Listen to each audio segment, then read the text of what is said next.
People often ask, why don't we do any songs out of the charts?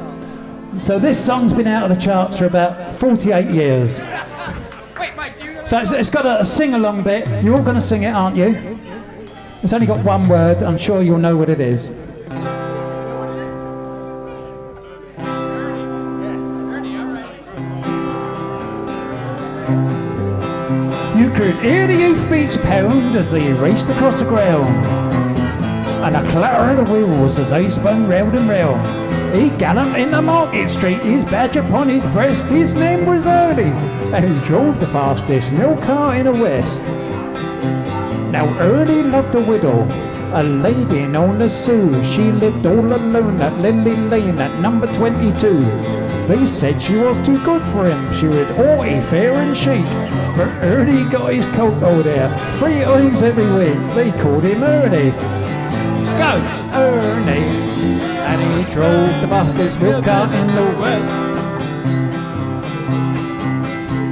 She said, I'd like a baby milk. He said, all right, sweetheart.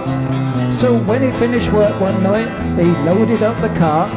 He said, you want it pasteurised, because pasteurised is best. He said, Ernie, I'll be happy if it comes up to me chest. That tickled old Ernie. Go, Ernie. And he drove the fastest milk cart in the West. Key change.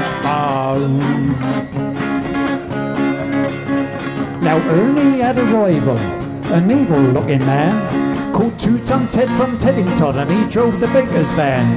He tempted her with his treacle tarts and his tasty wholemeal bread, and when he seen the size of his hot meat pies, it very near turned her head.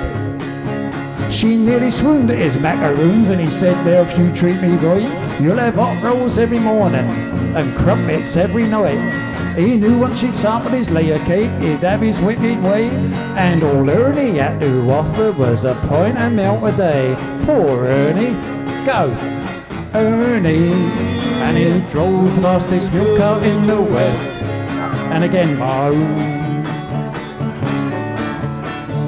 One lunchtime, Ted saw Ernie's awesome car outside the door.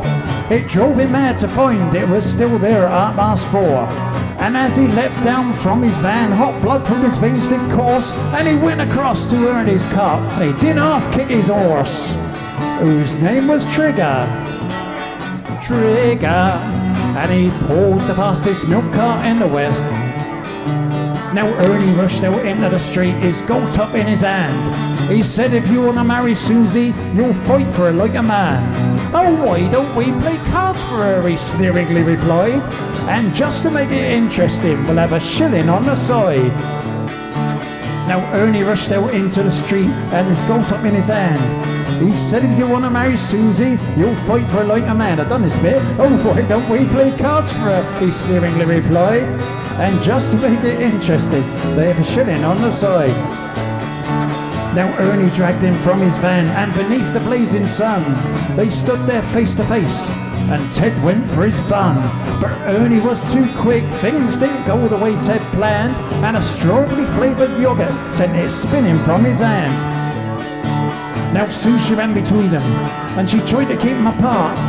But Ernie pushed her aside, but a rock cake caught him underneath his arm. When he looked up, in pain surprise as a concrete hardened crust of a styrofoam pie caught him in the eye, and Ernie bit the dust. Poor Ernie. And he drove the fastest milk car in the West. Ernie was only 52. He didn't want to die. And he's gone to make deliveries in that milk round in the sky, where the customers are angels and ferocious dogs are banned. A milkman's life is full of fun in that fairy dairy land. But a woman's needs are many-fold, and Sue, she married Ted. But strange things happened their wedding night as they lay in their bed. Was that the trees are rustling, or the hinges of the gate? Or Ernie's ghostly gold tops are rattling in their crate? They won't forget Ernie. And he drove the fastest milk car in the West. Oh, thank you. What a load of old cobblers. Thank you, Mark.